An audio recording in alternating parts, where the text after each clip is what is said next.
Hey everybody, still adjusting the camera and the live button clicked, so we're live. This seems like a great angle anyway. Let's just go with that. Hey everybody, welcome to Coffee Breaks Thursdays with Jason Zalakis. I, of course, am your host, Jason Zalakis. I try to have this camera thing set up every time before we roll, and I never seem to have it right. I don't know why. I haven't even messed with it since last week, and it's every week I have this same issue. Let me see if I can just get it just a tiny bit adjusted, a slight bit more here. Like I said, we're about a minute early today. We're rolling in. It's all good. How's everybody out there doing? Hey, while I'm setting this up, tell me where you guys are watching from. Coffee Breaks Thursdays with Jason Zalakis. Of course, we're about to get started. So where are you guys out there from? Where are you watching in? There we go. Let's have some coffee. Rocking the Scary Clown mug this morning to see how it goes. And, that's where we're at here. And we're just doing our thing. So let's get it started. Coffee Breaks Thursdays with Jason Zalakis. We, of course, today we got, like I said, I'm still adjusting. Dude, I had this set up. And then I messed with it, and just like I always do, nothing is ever just right. And I messed with it, and then of course I'm messing with the camera. Shout out to Texas, you guys going through it over there. Shout out to you. Thanks for watching. Anyway, here let's get to it. Like I said, let's have some coffee. Let's get started. If you guys watch the show Coffee Breaks Thursdays with Jason Zalakis week after week, you'll know that you'll watch me sometimes go through things online on week after week. I haven't always, I'm like every other actor, right? I'm like every other actor that you guys know. I have my ups and downs, and I do the show every week, and I got to be like me every week. And you'll watch. There's times where I'm just not 100%. And, you can see it too in my commercial work. You can see it. There's times where I think I look tired. There's times where I think I look good, all the different stuff that goes on in an actor's mind. And I can see it if you go back and look at my personal feed, you can see sort of my progression. Of course, if you watch the show week after week, and if you want to see the previous episodes, you know where to find them. Coffee Breaks Thursdays with Jason Zalakis, the Facebook page. We've got all the previous episodes there. You can watch me do my thing, and you can watch the wonderful guests. Really, it's about the guests, and we've had huge celebrity guests. Everybody to people just started in the industry. Everybody to like myself, somewhere in between. And this is a working actor show. If you're a working actor, if you like acting, that's what we talk about on the show. We get real. Let's get real. This week, I went to a party. I got invited to an industry party, and for me, that's the reason I do this job. Because there's no money in being an actor, and there's no fame in being an actor. At least not for me. But I like to go to the perks. I like the perks and the getting to know people and the friendships and those things. That's really what it's about. Because it's about networking. So I'm lucky that I get to do it. I get to network and I get to be involved. And I was involved in an industry party this week, and it was cool, man. It was I debated on going. Because I went to the last one, it was like really stuck up, and it was kind of whatever. And there was everybody there is trying to one up each other, like, what have you been doing? What have you been doing? And, all this stuff. And I wasn't feeling that. Me, I don't care. And so I was like, I went, you know what? I better go, right? It's my job. I got to get people for the show. Right? I have my days where I'm not, feeling it, right? We're all, if I would sit here and lie to you if I told you I was always feeling it. And, so I go to this thing, and man, I'm telling you, I'm glad I went. And I walked in, and I'm looking around, and everybody's looking around and sizing everybody up and looking for anybody they might recognize, or looking, God, I hope someone is here that I know, you know what I mean? And those kind of things. And don't forget, though, we got Ian Peterson coming up, and I'm really excited about that, so hang with me. But I'm going to this party, and this party was not like that. But I looked around, and everybody in there seemed to be about the same, right? And so I'm talking with my wife, and we're having this discussion, and she's like, everyone here is, and all of a sudden, like, I go, okay, you know what? I got to just start going up to people, and I realize that everyone there is just hoping that someone will talk to them. Everyone there. This is LA. This is the most Hollywood thing I've ever been at, by the way. It's the most Hollywood thing I've ever seen. Botox people in fancy dresses. You know what I'm talking about? People you can't get near because of their entourage, and people on the stage, and people, doing their thing over here, and everybody trying to stand out, and everybody kind of trying to do their thing. It's the most Hollywood thing I've ever seen. And But I decided, you know what, everyone, and when I started talking to people, everyone in there is the same. I asked them, what have you done that I might have seen? Well, no one has done anything you've seen. I've never done anything you've seen. Not unless you're trying to buy some crap online. I mean, you know what I mean? I've done a million commercials. Nobody's done anything you've seen. And what I realized is everyone is the same. And they're all hoping someone will talk to them. So I come up and I go, hey, yo, I got this pretty cool show. Maybe you want to be on it. And they usually look at me like, yeah, sure. And then they watch an episode and they go, hell no. But we suckered Ian Peterson into being on today. And shout out to Warren Madden for doing that. You guys watch the show. You know I'm playing around. But Warren Madden got Ian Peterson on today. And I met this kid, Ian Peterson, I got to tell you. I met him at the party that I was invited to for the launch of the movie Spread. And when I went there, I met this guy, and I got to tell you, like, I talked to him for very little, and it was like, we got to get him on the show. I mean, he's a really, really exciting dude, and it turns out he's from the Bay Area. It turns out I know where he's from. So we're going to make fun of California today, which is something we don't normally do on the show, but today we're going to do that. We got a lot of California guests lined up, so we can't lay off. That wouldn't be right. But other things I've got, speaking of tons and tons of commercial, I just shot a commercial for an insurance company. And I told you guys I was going to do that. I shot a commercial for this insurance company. And it's an auto insurance. And it's autoinsurance.org. Now, I'd never heard of it. But it's a website where you can like compare your rates and all this stuff. And I have a totally scripted. The thing is 100% scripted. But you're going to see it. And you're going to think, I shot it on my own, and you're going to think that I like said this stuff, and you're going to go, wow, that's so great, and all this crap that I do, and all this stuff, and because you guys always ask me, because they're made to look like I shoot them. They're made to look like they're real, and they're not. I try to keep putting that out there every week, that everything you're seeing me do is commercial wise is not real. And I just dropped one. If you want to see it. I just, of course, look at my personal feed, Jason Zalakis, and I put my stuff on there. And it has, for the second commercial I dropped, for the MyFitFoods. And a lot of you guys asked me, is MyFitFoods good? Is, what are these things? And I got to tell you, it was pretty good, but I never ate it. Like, I ate it on the set. I don't have it. I don't live in that house you're seeing in there. That's a set. I don't live there. That's not my kitchen. That's not my microwave.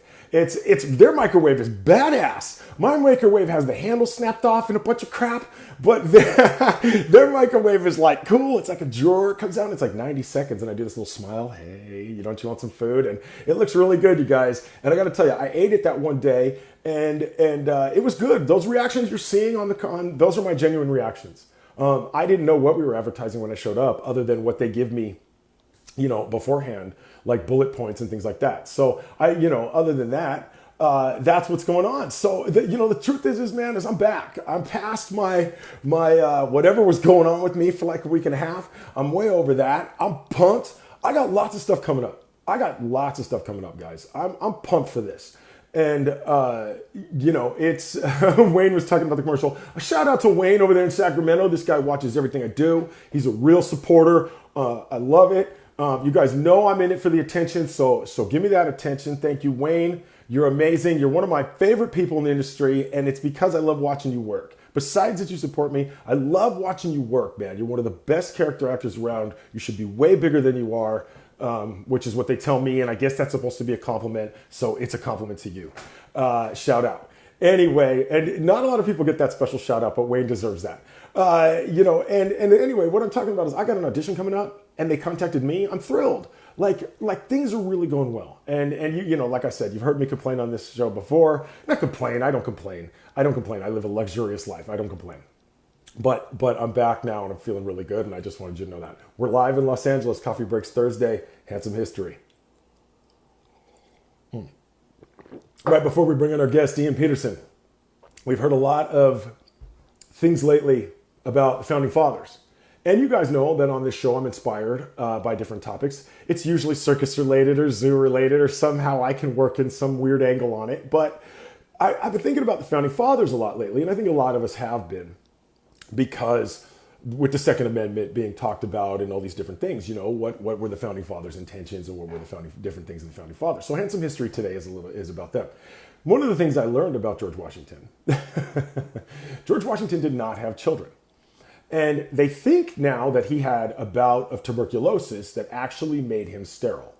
And he didn't have children with Martha. And of course, at the time, he blamed Martha. He was like, Martha's infertile and all this crap. But we know now that George Washington was the actual one who sucked, and not Martha. But he didn't have kids. And one of the good things about him not having kids was it probably ensured that he won the election.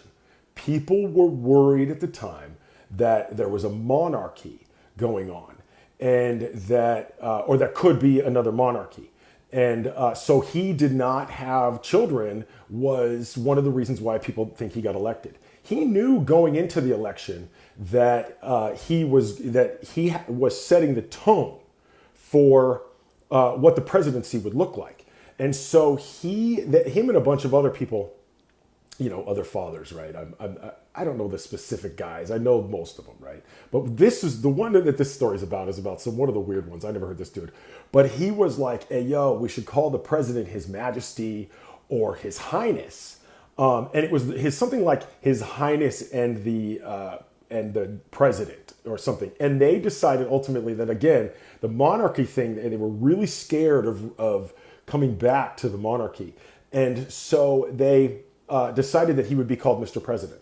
And that was actually decided. I didn't know that, but that was decided like when he was being elected as the first president. That was decided then. George Washington died in 1799, which is pretty unreal when you think about he died in 1799. Dinosaurs were found first. Well, they had found a dinosaur in like 1697, but they thought it was a giant human. They didn't call it a dinosaur. Dinosaurs were first found in 1842. That means George Washington did not know about dinosaurs. That 43 years after his death was the first term used, dinosaur, and for the finding of the bone. So he never even knew about dinosaurs. The other thing that he didn't know about was he did not know about bullets. Bullets were invented in 1826, and they were invented by Henri Gustave Delvin. He was a French soldier, and he figured out a way to shove it down in there into a rifle that he'd invented to make it get the rifle marks on the bullet entry. So bullets were invented 27 years after George Washington died. I don't know what to do with that information. Let's get to Ian Peterson. It just makes me think about the Second Amendment and some other things that maybe he didn't know about, like tuberculosis and sperm and dinosaurs and bullets and things like that. I mean, maybe the guy's not somebody we should still be relying on, 200 something years later. I don't know what that means. Ian Peterson coming right up. Coffee, if anybody's still watching, Coffee Breaks Thursdays with Jason Zalatkis. Shout out to producer Warren Madden, who makes this happen week after week. He's the man. You want to be on the show, you got to contact Warren Madden. And he is technologically impaired, as we've learned. I was watching the warm-up yesterday, and I always tell the guest, I always go, listen, you got to bear with my producer. He's amazing, but he's a little bit technologically, and he's gotten so much better. He's like amazing now, you guys. I watched him yesterday working his magic. He's really, really great. We're just waiting for Ian Peterson to come on. And here he's joining in. And he says to Ian, what do we got, a purple screen? What is this? Wow, we're interviewing Prince. All right, maybe you have your lens cap on? Yeah, what's going on? What Can you is? hear me? I can hear you, but we can't see you, and that's going to be an issue because we definitely want to see your beautiful face. Let's Give me a sec. yeah, why don't you come back on. There we go. Anyway, moving right along now that we've lost our audience completely.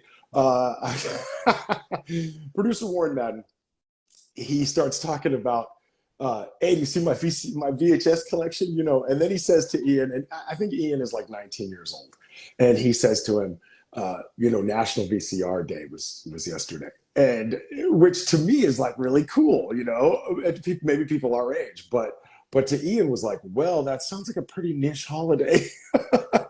So we got a little bit of humor. I thought that was pretty funny that he thought it was a niche holiday. I guess it is. I guess it's a niche holiday. Not everybody knows National VCR Day. I think there's a day for everything.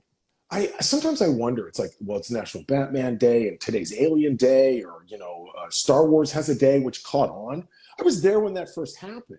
Like Star Wars Day, like that marketing was like a blessing. They just embraced that. That was like a gift that the internet gave them.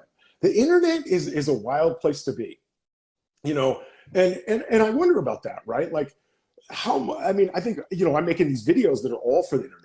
The YouTube video that I was doing, the one I just told you about, the insurance company, that video was modeled after an exact video that got 7.5 million views. 7.5 million views on an ad. That's insane. Like, I mean, for the internet, and we can do that now. And, I mean, that's just incredible. And I think that's such a blessing for actors today. It looks like Hey, we got Ian in this frame. Thank goodness. I was going to have to keep rambling. And we're actually right on time. So that worked out wait. perfect. What are you editing in the background? Sound, is this to Oh, look cool? yeah. This is check out my Instagram and YouTube. This will be coming out at the end of June. I do sketches and short films, and this is a very ridiculous sketch that we're working on right now.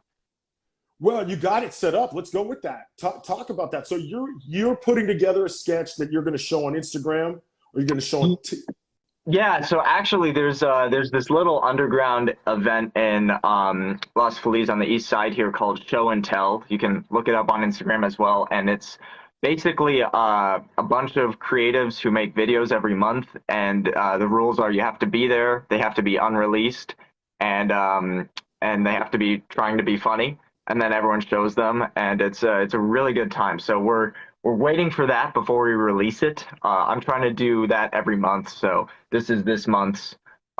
It's like it's ridiculous, but it's a fun time. It's you guys should check it out. So you said try to be funny. How hard is it to be funny?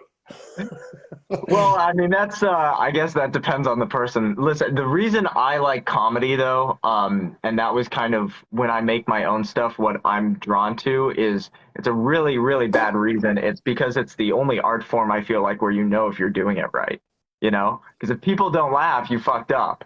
But like with drama, with music, all this other stuff, like and as actors, you know that we probably, approval and validation is really what we seek.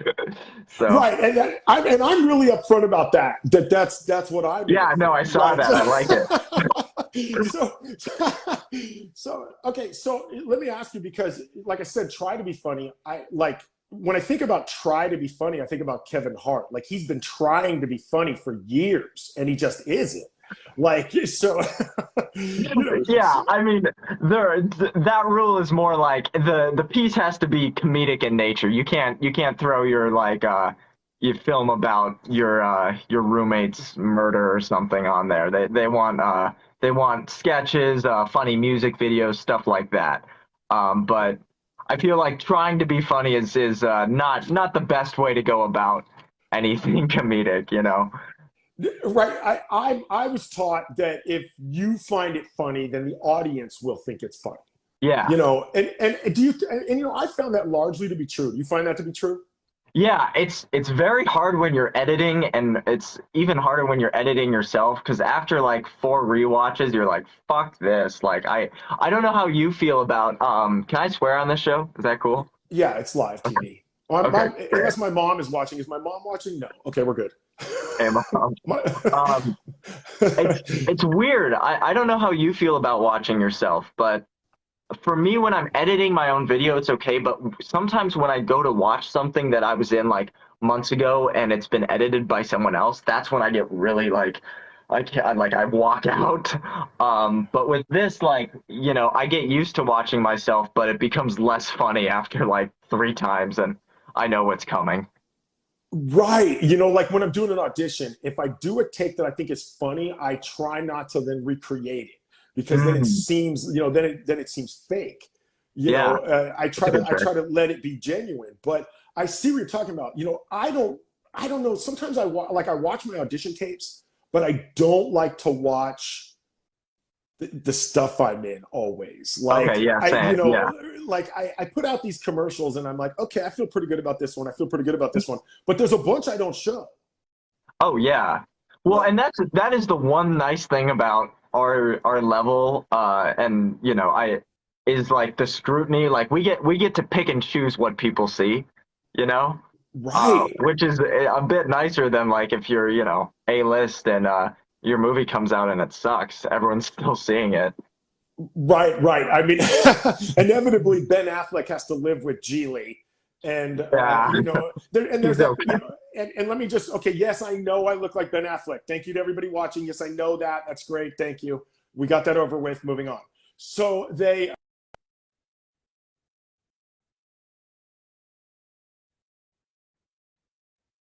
No, you're all good.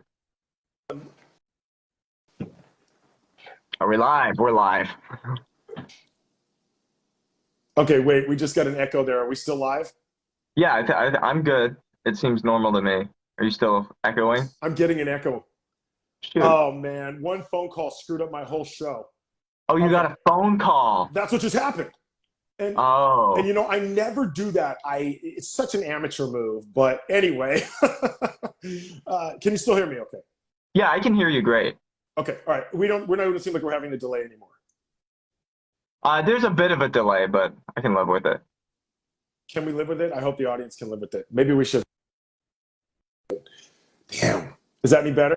Oh, now this seems better. This is better.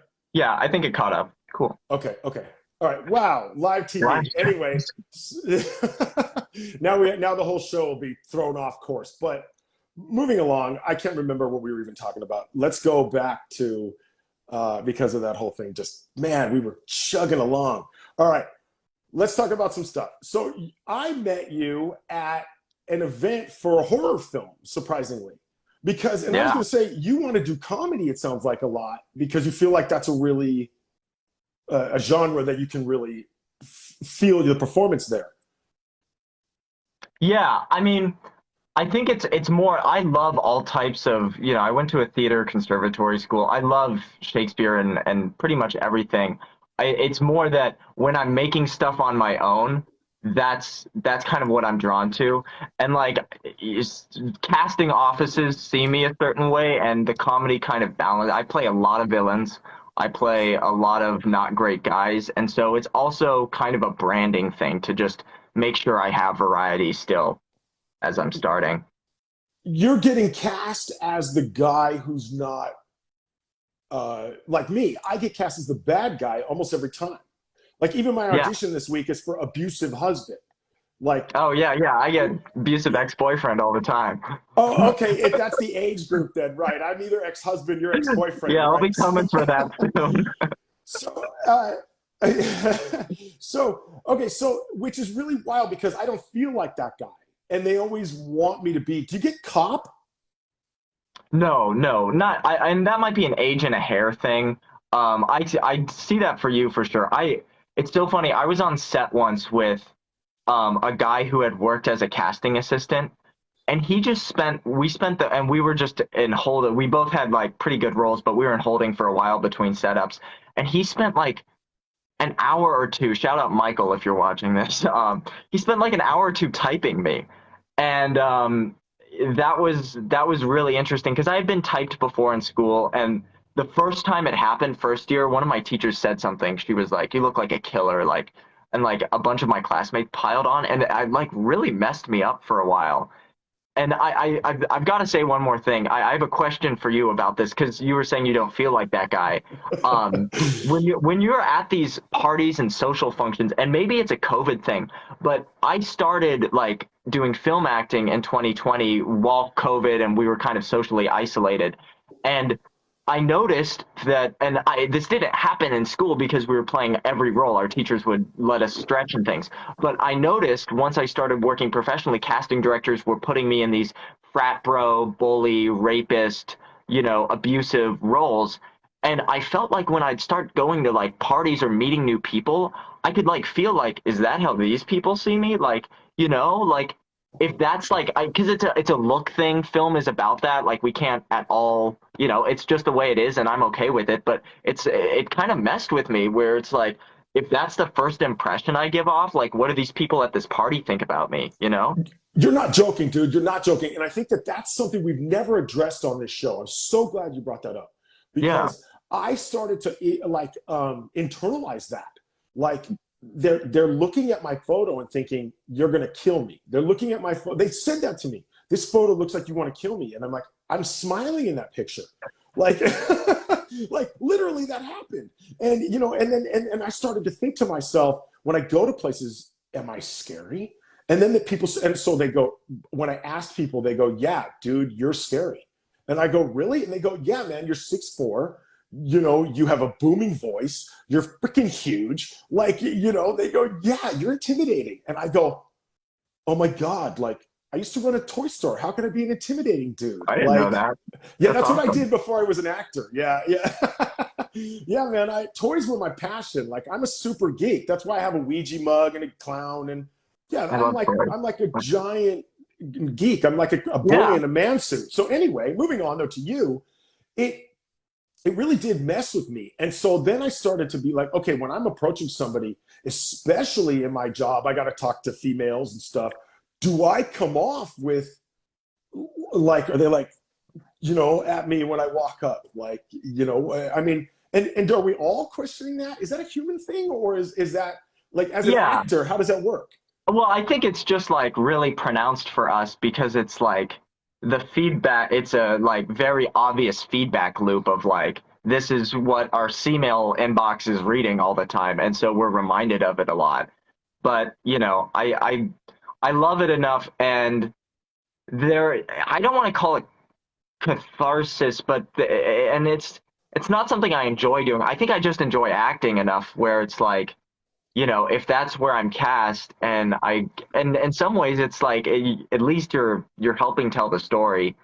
And you know, for a lot of these abuse stories, they're important. And so it's you know, at least I can try to you know do that honestly and maybe make it more than just the bad guy.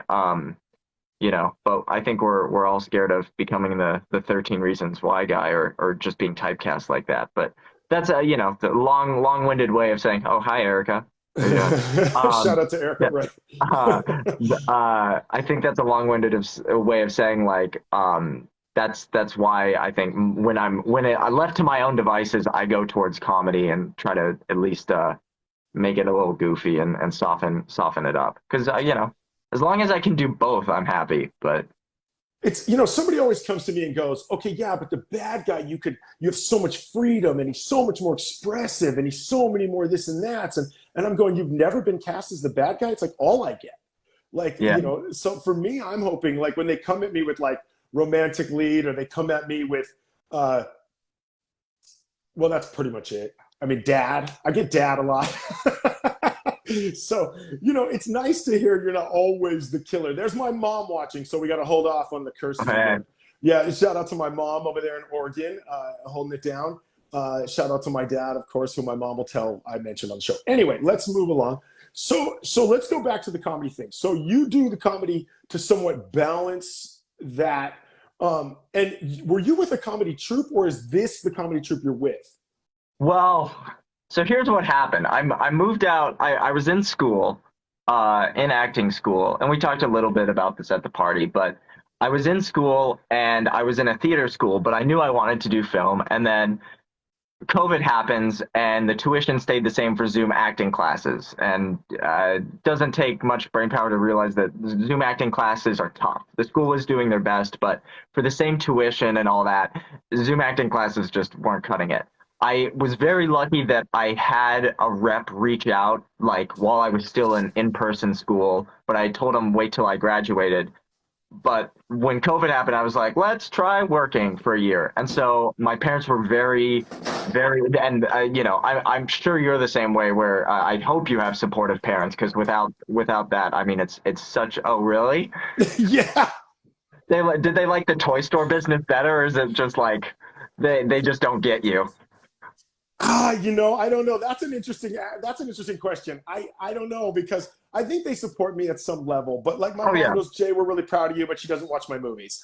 You know, Jay, we tell everybody about your store. It's that kind of thing. You know what I mean? They're fairly supportive. You okay, know, but it's kind of like my parents are supportive in this way. Jay, I think that's great you made that, but it's not my kind of movie. Like, so you know what I mean? Jay, she just watched my newest commercial and she said, Jay, you did good, but that food does not look good. Like there's always some, there's Hey, some at least stab, it's right? not you, it's the food. Right. But But there's always something. Yeah, that's anyway. So go yeah. on. So supportive parents. Yeah, go on. Well, You were in telling some me. ways, having a tough critic is support. Like I have a friend whose parents like only ever say good things, and she's great, but like I'm actually I feel lucky that also my parents are honest when things are like not That's my great. mom chiming in. She See, disagrees. right, Jay, we're very supportive. I'm going to hear about this after. She's going to Yeah, I'm call. Why sure. did you say we weren't No, supportive? You make us sound terrible on your show. Anyway, anyway. So go yeah, on. so anyway, my parents were like they helped me move out to LA and all that, but they were really worried that one, I didn't have like roommates or anything. I rented a room with strangers, and they were really worried I was gonna just sit at home playing video games. Um, which, Which you do, that's right? kind of what I had been doing during COVID. So uh, I was a little worried too. So I gave myself an assignment where um, I was like, in school, we had to create a lot of our own work. And I was like, I don't have any real material because I was only in a theater school. So I might as well, I should start making a video every week. And so that was the assignment I gave myself. And I did that for a year straight. I'd say about 3 out of 52 of them are good. Uh, but you can see them all on my YouTube. Yeah. So I did that for a year, and then I was like, I need a break because I was working, auditioning, and doing that. It was crazy. But I had no social life because of COVID, so it was okay. And then the group of friends and actors, to answer your comedy troupe question, that's we don't have an official name or anything. I work a lot with my partner Sophia. In fact, she's my main collaborator. We do like this sketch is literally it was just us in the room, like whoever wasn't on camera would be behind the camera setting it up, and then we'd both get into frame and just put it on a tripod. Um, and so yeah, that's it. I'm always looking for help with writers and more actors and stuff, but sometimes it feels embarrassing to reach out to other actors who I respect because it's like, hey, do you want to be in my dumb video for free? And it's like, because we're on both sides of the industry, and it's like it's hard to ask that, but I need to get better at that. You're right because again, right, like nobody who's an actor wants to ask an actor to work for free, and Hmm. but at the same time, nobody who's an actor has any money. So it's right. It's like, what are you gonna do? Right, we're all struggling, and you're right. It's hard to run a weekly show and audition and do all those things that you were talking about. Like it's tough to do that here. Let's talk a little bit about you're from the Bay. You're from like where my wife is from. You went to MA high school even Yeah, where my wife's Stevie mother Nicks. went. So like I know that area. So I know you're like a rich kid. Even if you deny it. But uh, let's talk about the transition. I like to ask this question because, and we had Stephon Davis, who's also in Spread, the movie with you, Yes. coming up. We had him on last week, and a lot of you guys are in succession because Warren Madden got hot on that. He got excited about putting you guys on, and Yeah, I told great. him let's Thank you. let's go while the movie's trying to raise money. Let's do it now. And so the Indiegogo for Spread is out. You guys check it out. Make sure you look for that. Spread Pigs to Slaughter. That's the movie that Ian is in, and other guests on our show, of course, Erica and Bobby Smith, and more people coming on. But what's the difference for you, San Francisco? I'm grouping it all together, that Bay Area, to LA. And again, I'm grouping SoCal.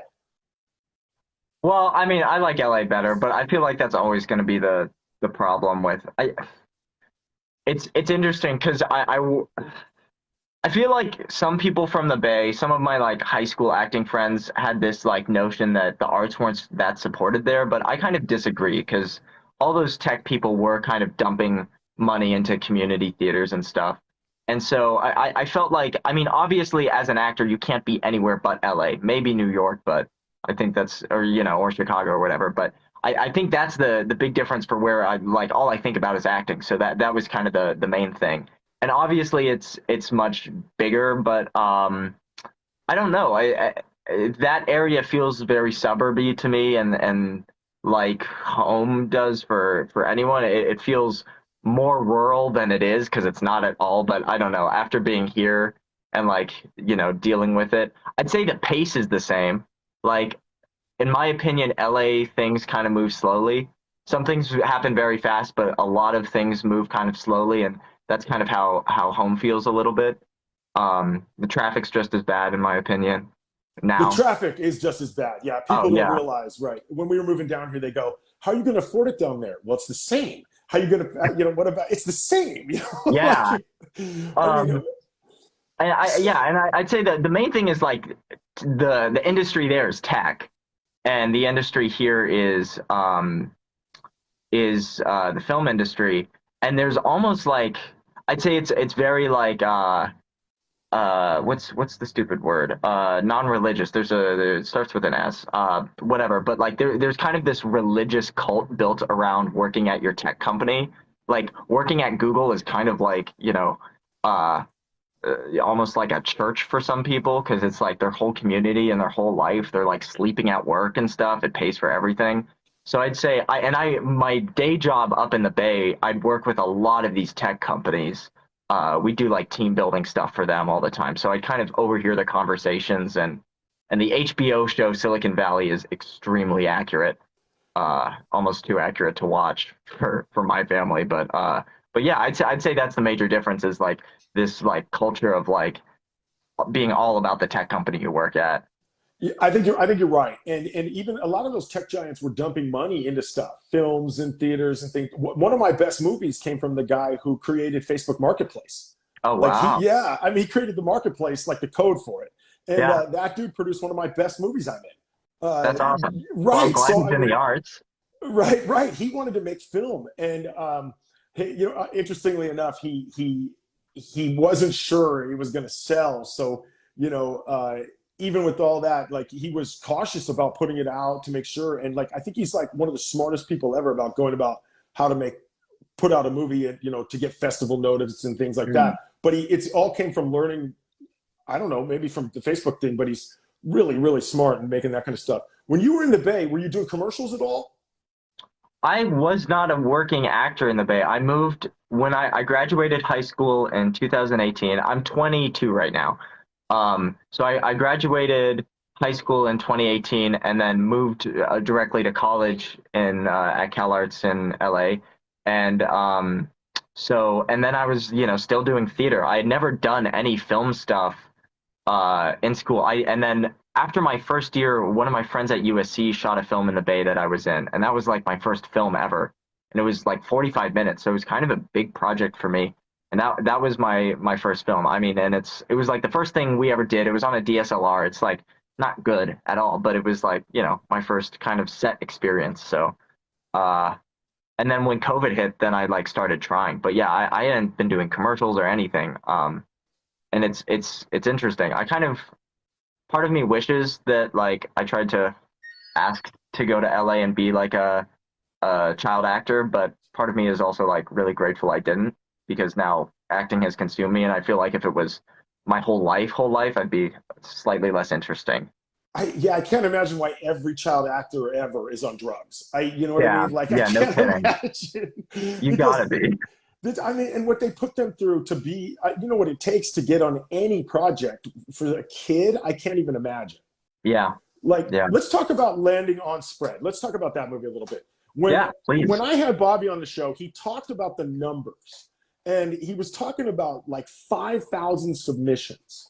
Like, right. So, and that he didn't even, how important to you when you're auditioning? Bobby told me different things, like that he didn't think the slate was that important, or they didn't look at some of those things. But then Stefan said the slate was important to him. Like, so what are you thinking when you're auditioning to land a role that maybe 5,000 people submitted for? Walk us through your audition process. Okay, yeah. I'm in I just moved, and this was really exciting for me because we got an extra bedroom in this place, so we have a self-tape room now. Dope. Because You when mean I a was toy auditioning for room that you self tape it, yeah, now where you keep well, where and you it's keep your got toys. yeah, exactly. It's my toy shop. Right. Anyway, go on. I'm Uh, teasing. yeah. I was very lucky though at my old place. My roommates were in the industry as well, so they let me have a permanent standing self-tape setup in the living room. And I cannot overstate how having a standing self-tape setup, like that you don't have to take out stuff and do every time, at least for me, that like lack of friction makes it so much easier to tape because I try to hit like 8 self tapes a week, even if like the project I know that I like don't want to do it. I just do it because it's kind of my acting class. And so that's kind of like the first thing is like I've tried to make it as easy as possible. I've tried to make it look as good as possible, but having it in my living room kind of sucked because one of my roommates would always be in her bedroom working remotely, and I knew, and so like you kind of drop that, but you feel a little uncomfortable, especially when I'm doing like rapey ex-boyfriends all the time, and it's like I don't want this roommate thinking that's who I am because she wasn't an actor, um, but uh, but yeah, and then my audition process because I've been self-taping so much, I'm at a point where I memorize very quickly now, which is like really nice. So about like two read throughs, and depending on how long it is, I usually have it after that. And then my partner Sophie is an actress, and it's funny. I've gotten letters back that have been like, we went in another direction, but by the way, we loved your reader. And I've never heard of any other actor getting that. And I was in a self-tape class, and the teacher every week would say, "My reader is so great," because she's a voice actor too, and so she's like very very talented. So I think that's another secret sauce thing I have is a really great reader. And because we live together and we're together all the time, we can kind of self-tape whenever. And because it's standing, I can roll out of bed and do it. Because in a lot of ways, I truly, and this is terrible advice, I think auditioning really, really is a numbers game.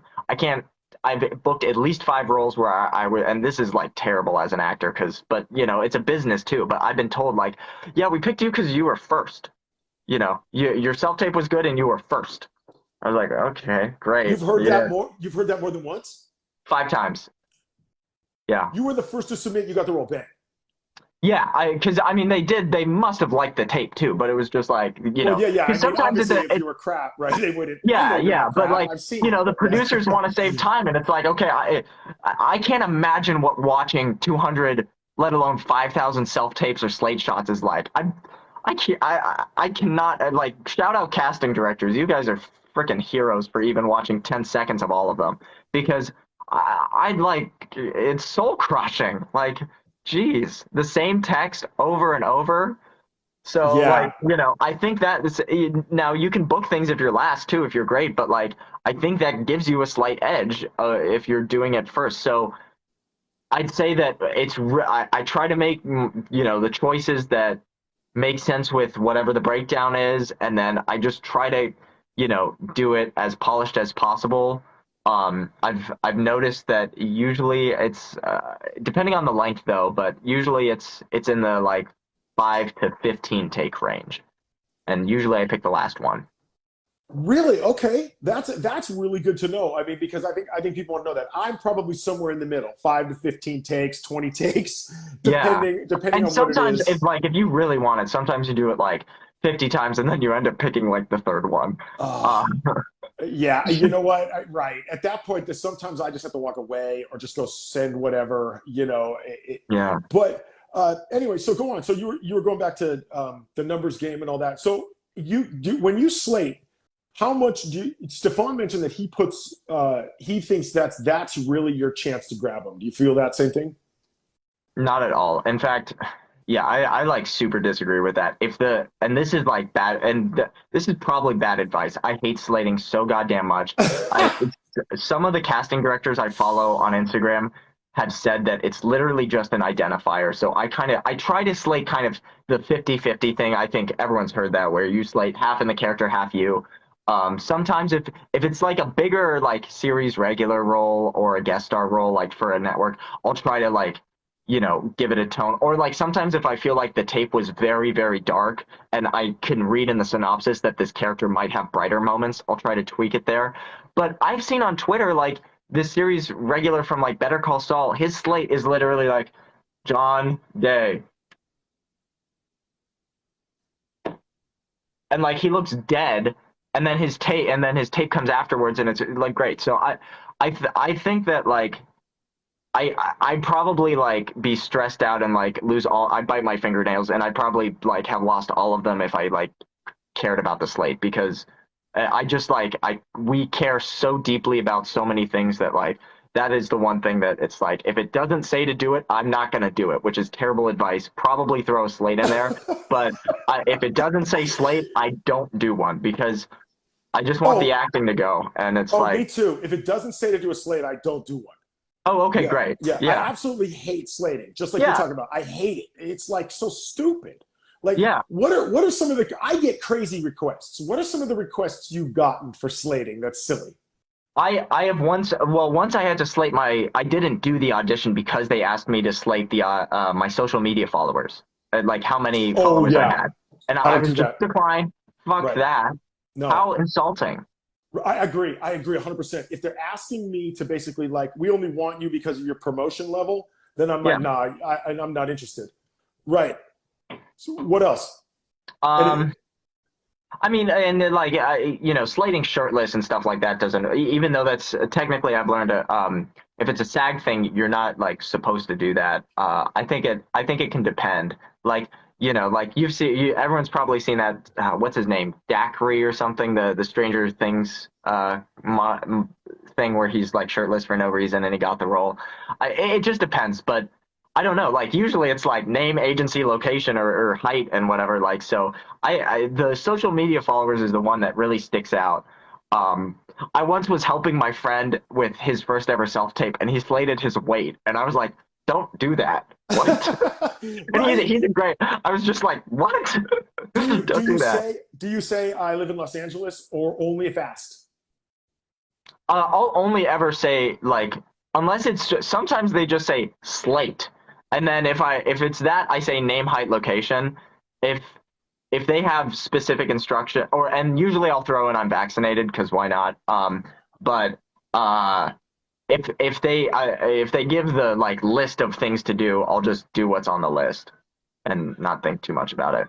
And how do you do the full body slate? Are you when they say talk to the camera and then walk back?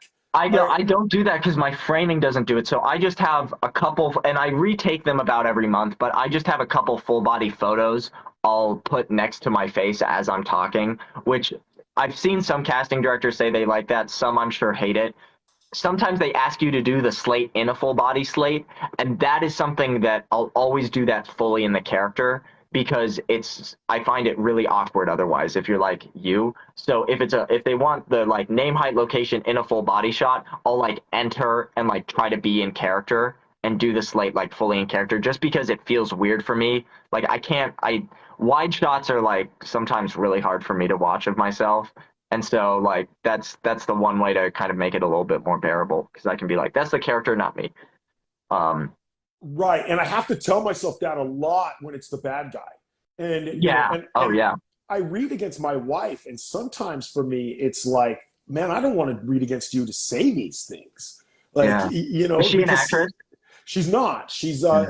thank God we couldn't afford to live here in LA if one of us wasn't an actor, if one of us didn't have a real job. I mean, so let's talk about too. You do other things. You're a juggler. You do magic tricks. You ride a Someone did their research. unicycle. Well, man, I'm the Yeah. best there is in this business. You ride a unicycle. Tell us about those things and how having those have helped you in acting. So this is it's a cute story. So my family every year would do a thing where you do a New Year's resolution, and we had like this teapot on a shelf, and everyone would write one in the paper and put it in, and then the next year you'd see if you met it or not.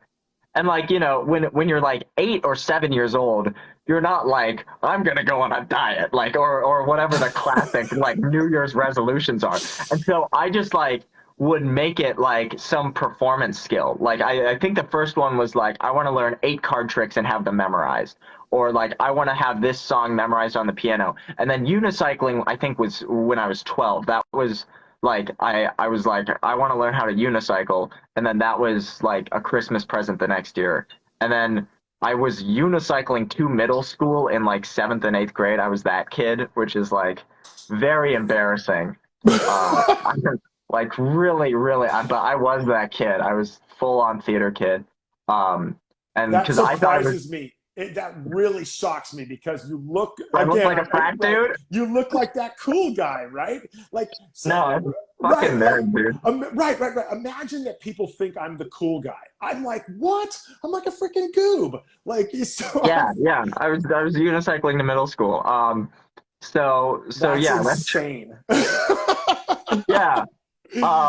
And I've done a couple. Now it's booked me to, like, two different things.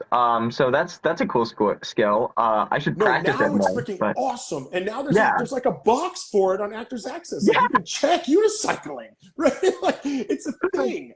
Like yeah, who would have thought, right? Like back when yeah, I was a kid, they made fun of me for liking Star Wars. Now they all do. Like yeah. back then, Oh, what? I can't well, believe that was a thing. I'm old, but I'm older than you think. But anyway, I'm from, there was a gap where people didn't like Star Wars. It's hard to believe it was like 10 Um, years. But it was from like 1983 to like 1993 where people were like, boo, we're on to something else. Anyway, the unicycle thing, now it's like a sought after skill. sure, Like, yeah, and does not take long to learn if you want to pick it up. I highly recommend it. It's fun. Unicycle, you could get like a $20 unicycle on Amazon probably. I don't know, but probably. But yeah, it's probably. yeah. And you don't do magic tricks or juggling or anything like that for, No, I still I can definitely do. Oh wait, should we try to see if I have a deck of cards in here? It'd be I would super love sick. it. Oh my God. If you do Should something I live on like go TV, and get one? yeah, go and get one. Yeah. Well, I'll Okay. talk for a minute while you do. So, folks, we're having a great time here, and maybe we're about to see a magic trick from Ian Peterson. On this show, I love to have things you don't get on other shows. That's why we do this show, and that's why. Well, that's not why we do the show. We do the show for actors because the truth is I think a lot of us feel like I know I do feel like that. I feel alone in my thoughts. Like, man, I'm dude, this or that, or I'm too whatever, or I'm too that. And when I talk to other actors, I find out that we're all the same. And that's going back to that same party I was at. We're all the same in that party. We're all hoping someone gives us a big break. We're all hoping someone sees us and thinks you're right for my project, no matter whatever it was. And so and we shout out to Wayne. Wayne he's my era, so he knows Star Wars was uncool for a period of time, and I made a lot of money on Star Wars during that time. But anyway, that's a whole nother story. Because I used to run a toy store. But anyway, I think that's the thing we learn on the show is that we're all really that all of us, especially as actors, we all have the same fears. We're all submitting the same rules. We're all up against the same odds. But what makes each of us unique? And that's what I love talking about. And we're going to see Ian Peterson do a trick. All right. Are we? So I went and I turned one card upside down in this deck. Okay. Name a card. Two of diamonds. The two of diamonds. Yeah. Okay. I'm gonna try to do this camera savvy wise. So these are all face up, right? Right? Can you see it? I can see it. Okay. But there's one card here. I see it. No way, dude. That was crazy. That's insane. Because I specifically tried to think of a card that no one could think of. Like I was not going to go with the standard. That Well, was yeah, nuts. yeah. I mean, everyone picks the two of diamonds, so Everyone picks that. Of yeah, course they do. Right? that's the trend. Yeah. I was like, man, that was nuts, dude. Ian, that's amazing. I knew you were the guy to have on the show. I love stuff like that. And you know what? I don't know. That trick was mind blowing. I'm a big fan of magic, and I haven't seen that done. I know it sounds so corny, but I loved it. Anyway, let's talk about things you got coming up. Tell us besides spread, and let's talk a little bit about spread. We're kind of running out of time, but let's talk a little bit about spread. The character for that. Tell us about your character in that movie. Okay. I really don't want to spoil it because the whole thing with spread is we're not saying who's the bad guy. And I know I've talked about my casting in the past has been a lot of bad guys, but all I'll say is this is a bit different. It's super intense, but the thing about spread is I've done another horror movie and I'm still waiting for it to come out, but it was magical. That was like one of the best sets I've ever been on. But I was like kind of a victim in that one. Um, this one, it's like everyone has a lot of agency, almost everyone, and my character is like super super intense. He's very much on the opposite side of a lot of things from my own personality, but I'm really excited to like bring a lot of humanity to this like really just I'll say confused character. But he's yeah, he's not. I don't want to make him sound like he's the killer because he's not. But it's gonna be really really exciting to do that. I don't know how much I want to say. Bobby wants to like spoil the whole thing. You're not But kidding. Yeah. I don't want to do that because I think the script is really cool and I want everyone to discover it. So go to the Indiegogo. If you just go to Google and type Indiegogo spread pigs, it'll be the first thing that pops up, and you can be the first to watch it if you get the limited Blu-rays with my cover, hopefully, or any of the other characters on there. But yeah, it's just an exciting script to be part of a slasher that's like this self-aware. I think self-awareness is something I really like in writing, and it's funny and political. So that's what and the cast is just great. We're like I'm super excited to work with everyone. Um, but other than that, I also work as in production as a director of photography and a gaffer, and I'm doing both of those things this month. For one's a feature film, and then one's like a proof of concept for a pilot that I'm DPing with, like really really nice camera package and everything. So I'm excited to. I like doing both things. I will say that it can be really hard behind the camera because I start getting jealous, especially if the script's good and I'm just looking at the other actors and I'm like, "Ugh, I want to act." But I'm such a nerd. Like I remember the first time I got on like big sets and I was just looking around and I was like, what are these things called? And I Oh was my just God. Googling Right. everything everyone said and like asking people. And then I started like just trying to get into it myself and like meeting other like smaller production guys and working as a grip for them and just learning how C stands and lighting modifiers worked. And then it spiraled because that is one thing that I do think I have is like a natural curiosity. I love understanding how things work. And luckily film sets are my favorite place to be, so I try to really understand how they work. I tell you, I did the opposite. I went and studied all the terms before I got on Oh, set cool. so that I would act like, so I would seem like I knew what I was doing, That right? sounds And smart. and then I got there and I was like blown away, man. When you get on a big set, it's mind blowing. And I was like we were shooting in the middle of the night freezing and they had a condor and it was lit up like daytime and we had and how they did the police lights and and I learned and the glass is rubber and like for a car crash when I learned the glass was rubber, dude, like oh my god, like I had these like magic moments about being on a big set, like this is the Well, greatest thing ever. so I thought, like going back to the magic thing, when I started doing that, I thought I wanted to be a magician. Like I was obsessed with Penn and Teller and stuff. And Yeah, I did kids' birthday parties in fifth grade for a little bit. hell Um, yeah. and so I loved the like magic tricks and I love this idea of like I know something that you don't, and I feel like that like the reason I was able to give up magic is because that's a film set, it's a magic trick, and being there you were the only people that know that actually that actor was on three apple boxes on one leg. That's how they got that shot, like, and it's just a magic trick, no one else knows how it was done. Right. And when I tell people, it's like they don't believe me. Even in the commercials, I go, it's not my house. It's a set.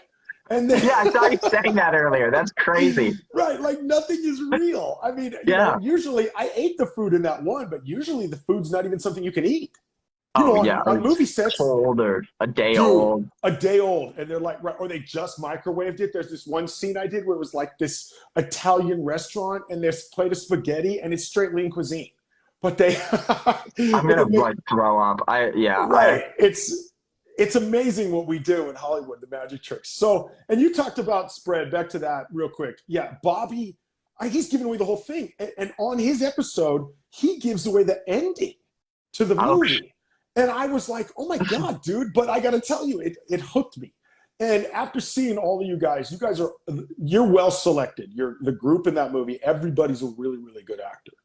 You Yeah, know, I'm very impressed by what he was able to do. And with a script like that, everyone really has to be on the like cool with it, for lack of a better word. Like everyone has to like really be on the same page of like we're doing this because and it's going to be this way because like you know being an actor can be very vulnerable. It's supposed to be, and like I genuinely feel for people who are uncomfortable with certain things and don't want to do them, and that's great. And like do what you do want to do, but I think that we're very lucky that everyone is ready to just go full in and commit to this like crazy fucked up thing because we know what to expect, and we'll do it safely, and it's all fake, it's all ketchup or whatever. But yeah, it's that's something that's really hard to find sometimes. Is so like I don't know. Have you ever been on a set where like an actor or actress like bowed out like at the last minute where they like, and part of it's not their fault. Like sometimes they didn't tell you you have to do something. Like I've walked. Have you ever walked off a set? no, I've never walked off a set. I have canceled a shoot where they started pushing things further out and they wanted Mm. different times and they kept and I finally said, you know what, I got to walk away from that project. But I've never walked off a set. I've Mm. been, you know what? If I ever would have, though, would have been Warner Brothers. Really? Oh my God. They had one heat lamp for like five of us. Come on, dude. We were like dying. You know what I mean? It was one of those. But of course, I didn't walk. It was Warner Brothers, right? But they Yeah. were the ones who I felt had the ability to treat us better and didn't. Yeah, I've Um, heard like Euphoria, HBO is like terrible to their extras. Um, right. I mean, you know, who knows, you have right? so much money, like it's Right. You know, it's disgusting. really right. But no, but you know, I've been on sets where people have you know, guy shows up and they want him to lay on a rusty table and it's rust covered and he's wearing like nice clothes and they were like nobody told him, you know what I mean? Yeah, So yeah, I that's messed up. indie filmmaking can have its ups and downs, I guess. Yeah, You know. So yeah. when but you were saying like you so have you ever done that? I mean, have you ever walked off a set like Oh man, this is public. I have walked that? out. Well, I do not feel bad about why. I just don't want to say what it was or who it was. Mm, But well, sure. yeah, I like this girl I met on another set. Um, she was an actress on there, but she like later ended up producing like a film for herself. Basically, she was like co-directing with some other guy that was like total stranger, and then like called a bunch of her friends to be in it. And I was like, great, I love stuff like that. I do stuff like that all the time. Like, yeah, let's make a movie. Thanks for casting me. And we have a Right. Zoom table read, and it looks pretty official. And then it's like the scene I'm in is like a party scene, and we're shooting like 8 pages that day. And it's like the two scenes I'm in. So I'm like, okay, wow, 8 pages today. And then the call time is at like 6 p.m. And they didn't say it was going to be a night shoot. I was like, okay, they better be shooting fast. So I get there at 6 p.m. And also like, or no, the call was at 4. It was like 4 or 5. Anyway, and so Sure. like I get there and like there's no crafty or anything, and you have all these guys with like a big crew, but they're all on walkies and they're kind of all just walking around doing nothing. And so like I can't even tell. There's no AD to tell me where to go. And finally, I find the girl and I'm like, oh yeah, we're still setting up. 2 hours pass. I haven't had dinner, which might be my fault, but I came there at 4 p.m. and there's no crafty or anything. And they're like, oh, yeah, we'll probably have the first shot up by like 9. And I was like, how long is this going to go? Like, what the hell? So I was like, hey, I'm just going to grab food. And they're like, okay, go. You have time. So I went and came back. Still weren't set up. Finally, they got the first shot up at 10. And the other thing is, for this party scene, they had fake or maybe real drugs everywhere and real alcohol on set, real alcohol that people were drinking. And it's like, one, if the cops come, like, that's messed up. And also, like, having actors drink real alcohol, like, that's like, and that was like maybe like 6 months into where I was. So I was like, and they Right. just, and the director, like, the guy directing was also the DP. And we did the first couple shots, and he just was like, he wasn't like, we were like, we don't know what to do. What's the blocking here? Like, it wasn't clear in the script, and he was like, just keep trying things. And it was like, and so I was like, dude, I like, just my part wasn't that important. And I was like, I can't do this. I'm hungry. I need to go home. and there are fake drugs and alcohol everywhere. So yeah, You know, that was such a like that was once ever, and I still feel like you never want to do that. And I no. remember, yeah, I remember It, getting home and I was like freaking out. I like called my manager and I was like, I'm gonna get blacklisted, like, and he was right. like, you're fine. Yeah, Dude, right. No, blacklisted is like a fear, right? So like you said, like, oh shit. Oops, I just cursed on the show. We're going to try to bring it back on. We really need to wrap up, but we were right getting to some of the hot stuff. And I think it's because Facebook only gives us an hour. That's why this show's an hour every week, guys. We're going to try to get him right back on so we can wrap up. Just a couple of seconds here. We don't want to let him go. We're going to try to bring him right back on. Wow, what an amazing story. I got to tell you, he's coming right back on. Anyway, yeah, I think Facebook cuts at an hour. Can you still hear me? yeah. Okay, so back to what you're saying. One of the things I think a lot of indie filmmakers don't understand, and I don't blame you for walking off that set, is that they don't consider the actors, they don't consider the time, and a lot of times, you go, they have a call time at 4 o'clock, and they want a 12-hour shoot when and you're like you get there at 4, which means I got to leave at like 2:30 to be anywhere, here in LA, and then by the time you get there, they're just arriving too, and you're like, wait a Why minute, was I called? why Yeah. was I called? Right. Well, I could have been here 2 hours later. I could have been here 3 hours later. I could have had dinner with my family. I could have done anything. I could have slept and looked better for this shoot, I mean, anything.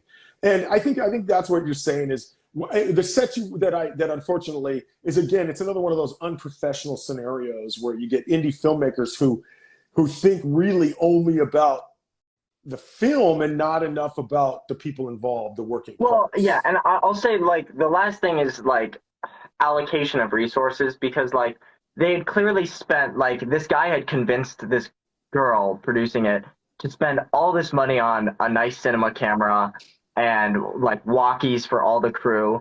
And it's like, okay, you have all that, but like and like all this fake drugs or whatever, but you're not gonna like have like snacks.